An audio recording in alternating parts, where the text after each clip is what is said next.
જો ગુજરાતમાં દારૂ મળે છે એ હકીકત છે, તમે કહો છો કે સારી બ્રાન્ડનો પીવી, પણ તમને એવું લાગે છે કે આ ગુજરાતમાં દારૂની એટલી બધી છૂટ આપી દેવી પડે તો દારૂની છૂટી મળી જાય તો પછી ગુજરાત ક્યાં જઈને ઊભું રહી બાપુ? મહારાષ્ટ્ર ક્યાં જઈને ઊભું રહ્યું છે? દિલ્હી ક્યાં ઊભું રહ્યું? કલકત્તા ક્યાં ઊભું રહ્યું? મદ્રાસ ક્યાં ઊભું રહ્યું? બેંગ્લોર ક્યાં ઊભું રહ્યું? આ બધી કલ્પનાઓ છે આપણી. એટલા માટે કે જે કાયદો હોય તો અમલ કરો ને. અને અને હા એટલે તમે હિપોક્રેસીની કોઈ હદ હોય. આ દારૂ હું ઓફિશિયલી મારા મેનિફેસ્ટોમાં હું ગુજરાતમાં દારૂબંધી હું પહેલી જ વિધાનસભામાં પૂરી થાય પહેલાં ઠરાવ પાસ કરીને દારૂબંધી કાઢી નાખીશ.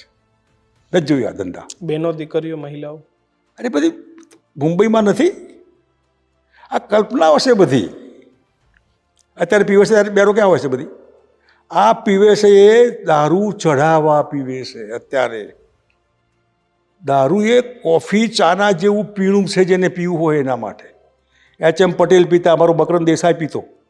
અત્યારે ઘણા બધા લોકો પીવે. આજે જમતા 2 પેક પીને પછી કંઈ રોડ આ જાઓ ક્યાં સમજ કે હો આના માટે ન હોય. ગુજરાતી મુંબઈ સ્ટેશને ઉતરીને સીધો પીઠામને જ જતો. અહીં છૂટ ચલાવો પીજો, પીવા માટે દમણ જાય, દીવ જાય, અને અહીં પીને આમ કરીને અહીં ભયમાં પીવે છે. અહીં પીવે છે એ પછી હાવ ખરાબ પીને પછી એટલે આ કાઢી નાખવું જોઈએ.